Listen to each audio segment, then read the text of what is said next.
Hello friends, நம்ம இந்த வீடியோவில் பார்க்க போகிறது ரயில் டிக்கெட் முன்பதிவு செய்யும் முறையில் இந்தியன் ரயில்வே கொண்டு வந்துள்ள சில முக்கியமான மாற்றங்கள் மே 1ஆம் தேதி முதல் அமலுக்கு வந்துள்ளது. இந்த முக்கியமான மாற்றங்கள்லாம் என்னன்னு தான் இந்த வீடியோவில் பார்க்க போகிறோம். நீங்கள் யாராவது அடிக்கடி ரயில் பயணம் மேற்கொள்வராக இருந்தீங்கன்னாக்கா கண்டிப்பாக இந்த வீடியோ உங்களுக்கு பயனுள்ளதாக இருக்கும். வீடியோவை இறுதி வரைக்கும் ஸ்கிப் பண்ணாமல் பாருங்கள். வீடியோ பார்க்கறதுக்கு முன்னாடி நீங்கள் இந்த சேனல் இன்னும் சப்ஸ்கிரைப் பண்ணலன்னா கீழே இருக்கிற ரெட் கலர் சப்ஸ்கிரைப் பண்ணி கிளிக் பண்ணிக்கோங்க. கூடவே பக்கத்தில் இருக்கிற பெல் ஐக்கானை கிளிக் பண்ணிக்கோங்க. அப்போ தான் நாங்கள் போடக்கூடிய பயனுள்ள வீடியோக்களை நீங்கள் மிஸ் பண்ணாமல் பார்க்கலாம். வாங்க வீடியோக்குள்ளே போகலாம். நீண்ட தூரம் பயணம் மேற்கொள்ளும் பயணியரிடம் முதல் சாய்ஸாக இருப்பது ரயில் தான். முன்பதிவு செய்த பெட்டியில் பயணம் செய்யும் பயணிக்காக தனி இருக்கை ஒதுக்கி கொடுக்கப்படும். படுக்கைகளில் அமர்ந்தும் தூங்கி கொண்டும் நிம்மதியாக செல்லலாம்.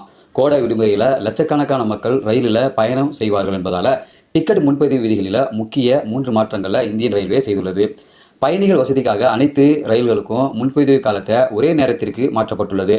முன்னதாக வெவ்வேறு ரயில்களில் வெவ்வேறு முன்பதிவு காலங்கள் இருந்தன.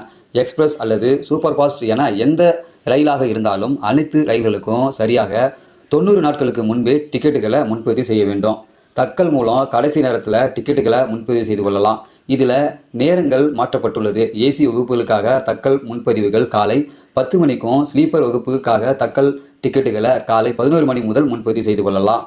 ஒரு பயனர் ஐடி ஒரு நாளைக்கு 2 தக்கல் டிக்கெட்டுகளை மட்டுமே முன்பதிவு செய்ய முடியும். காத்திருப்பு பட்டியலில் உள்ள டிக்கெட்டுகளுக்கு முழு பணத்தையும் திரும்ப பெற்றுக்கொள்ளலாம்.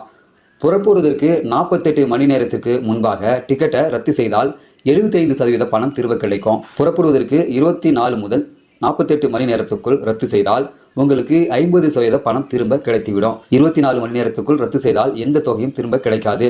இந்த முக்கிய மாற்றங்கள் மே 1ஆம் தேதி முதல் அமலுக்கு வந்துள்ளது. புதிய நடைமுறைகள் எல்லாமே யாரெல்லாம் ட்ரெயினில் அதிகமாக பயணம் செய்கிறாங்களோ அவங்களுக்கு முக்கியமான ஒரு நடைமுறையாக இருக்கும்னு நினைக்கிறேன். ஸோ இனி வருங்காலங்களில் நீங்கள் ரயில் டிக்கெட் முன்பதிவு செய்யாமல் நீங்கள் பயணம் மேற்கொள்ள முடியாது. ஸோ ஒரு வேளை முன்னாடிலாம் பார்த்தீங்கன்னாக்கா ரயில் டிக்கெட் புக் பண்ணியும் அந்த டிக்கெட் கிடைக்கல அப்படின்ற பட்சத்தில் நீங்கள் அதே டிக்கெட்டை எடுத்து ஸ்லீப்பர் கோச்சில் நீங்கள் போயிட்டுருப்பீங்க.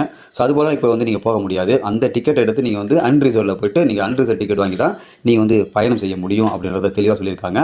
ஸோ இந்த புதிய நடைமுறைகள் எல்லாமே பார்த்தீங்கன்னாக்கா மே 1ஆம் தேதி முதல் அமலுக்கு வந்துள்ளது. அதனால் ரயிலில் பயணம் செய்யக்கூடிய அனைத்து நபர்களுக்கும் இந்த வீடியோ பயனுள்ளதாக இருக்கும்னு நினைக்கிறேன்.